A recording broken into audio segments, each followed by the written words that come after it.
Барлықтарыңызға қайырлы күн. Бүгін сіздерге өте дәмді болып шығатын мантының рецептісімен бөлісетін боламын.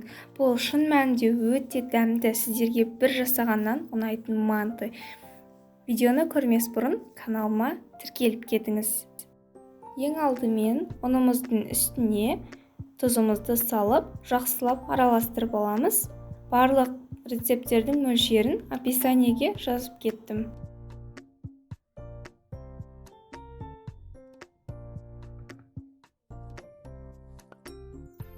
Енді ұнымыздың үстіне аз мөлшерде су құя отыра жұмсақ қамыр елеп аламыз.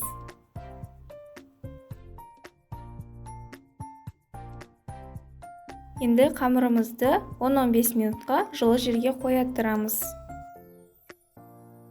Қамыр дайын болам дегенше начинкасын жасаймыз. Алдымен фаршқа пияз салып, оның үстіне тұз бен бұрыш салып, артынан аздаған сұйық май құйып, жақсылап араластырып аламыз.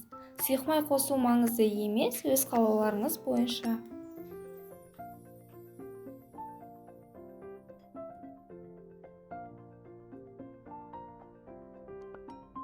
Енді қамырды оқтаудың көмегімен жұқа етіп жайып аламыз.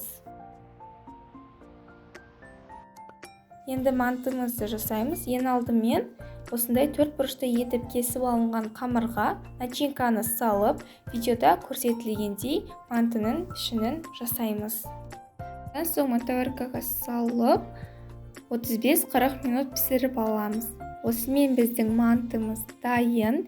Видео ұнаса каналға тіркеліп, лайк басып, комментарий қалдыра кетіңіз. Сіздермен болған қырмызы астарыңыз дәмді болсын.